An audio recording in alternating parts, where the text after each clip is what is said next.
नमस्कार. मी डॉक्टर नारायण सोपान ताठे. मी वाघोली येथे ताठे हॉस्पिटल व प्रसूतिगृह या नावाने गेले 20 वर्ष मी प्रॅक्टिस करतो आहे. आणि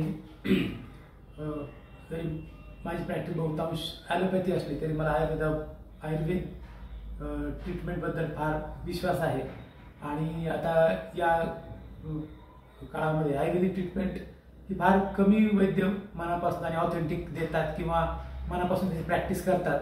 त्याच्यापैकीच एक डॉक्टर गजानन वडजे जे माझे शिष्य आहेत, त्यामुळे त्यांना सुरुवातीपासून ओळखतो. ते उत्तम आयुर्वेदिक प्रॅक्टिस पहिल्यापासून करतात.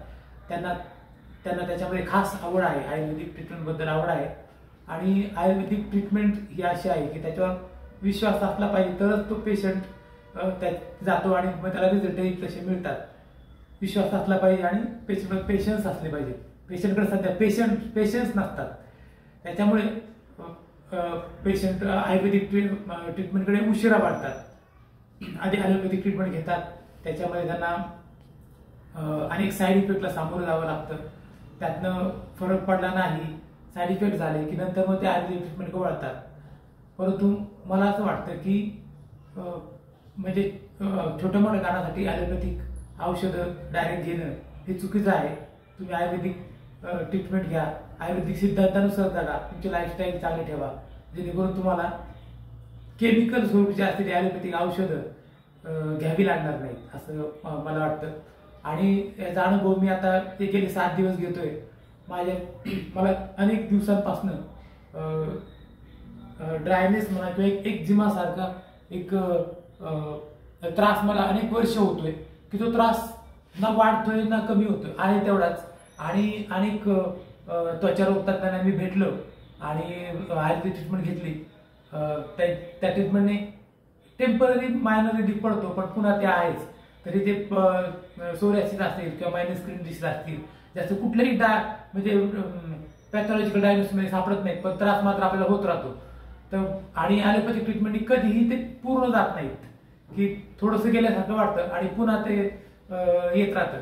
तर याचं कारण म्हणजे आपल्या शरीरामध्ये जी काही घाण साचलेली असते की जी आपण कधी शुद्धी करत नाही. आणि शुद्धी ही कल्पना फक्त आयुर्वेदात आहे. इतर पॅथीमध्ये फक्त तुम्ही काहीतरी घ्या आणि बघा. आणि तुम्हाला कोणी पत्र तुम्ही काय खाऊ नका, तुमच्या शरीरात काय घाण साचते, तुमचं पोट साफ होतं का, ह्या सगळ्या गोष्टी विचारल्या जात नाहीत. त्यामुळे बाकीच्या सगळ्या चिकित्सा मला अशुद्ध चिकित्सा वाटतात. जरी त्यांनी फरक पडत असला तरी शारीरिक शुद्धी त्यात होत नाहीये. आणि एकदा शरीराला शुद्ध केलं की ते हित व्हायचं काम आपोआपच होत असतं. म्हणजे आपण डेली जे काही खातो, बाहेरच्या गोष्टी खातो किंवा अवेळी खातो, ह्याच्यामुळे आपल्या शरीरामध्ये एक प्रकारची अशुद्धी साचत असते. आणि त्याची शुद्धी ही पंचकर्माने होते, विशेषतः वमनाने होते. परंतु ही वमन ही आयुर्वेदात एक उत्तम आणि प्रमुख चिकित्सा आहे. परंतु ती घेण्यासाठी पेशंटची स्वतःची फार इच्छाशक्ती लागते.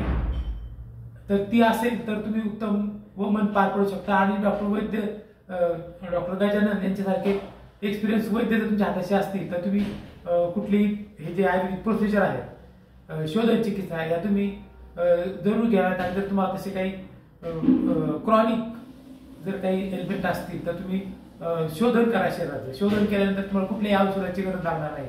शोधन करा, पथ्य पाळा, चांगला आहार ठेवा, आयुर्वेदानुसार दिनचर्या ठेवा, तुमचे सगळे आजार बरे होणार किंवा कमी होणार याची मी तुम्हाला खात्री देतो.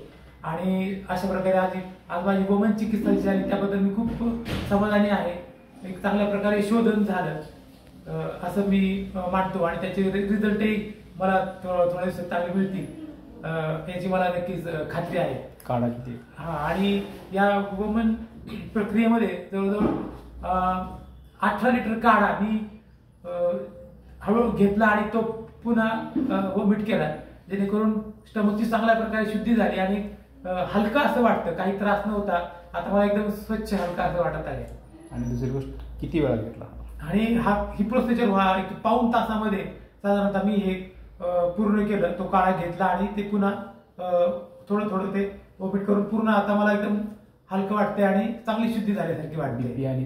आणि या प्रोसिजरमध्ये डॉक्टरने माझं बीपी कंटिन्युअस मॉनिटर केलं. तर ते सुरुवातीला 110 70 होतं, नंतर ते वाढलं 130 90 झालं शोधन प्रक्रियेमध्ये, आणि नंतर सगळं शोधन झाल्यानंतर ते पुन्हा 120 80 झालं. तर अशा प्रकारे म्हणजे एवढं उलट्या होऊन सुद्धा बीपी माझं चांगलं मेंटेन आहे आणि मला स्वस्त वाटतंय असं आहे. तर खूप छान होम प्रक्रिया पार पडली. त्याबद्दल मी आमचे शिष्य डॉक्टर गजानन वडजे यांना अनेक शुभेच्छा देतो, आणि त्यांनी अशीच अनेक वमन कर्म करावी आणि रुग्णांना उत्तम रिझल्ट द्यावे अशी मी अपेक्षा व्यक्त करतो. आणि त्यांचे हे जे रुग्णालय आहे आणि त्यांचे स्टाफ वगैरे हे सुद्धा खूप हेल्पफुल आहे, आणि एकदम ऑथेंटिक असं आयुर्वेदिक ट्रीटमेंट तुम्हाला इथे मिळेल याची मी खात्री देतो तुम्हाला. धन्यवाद.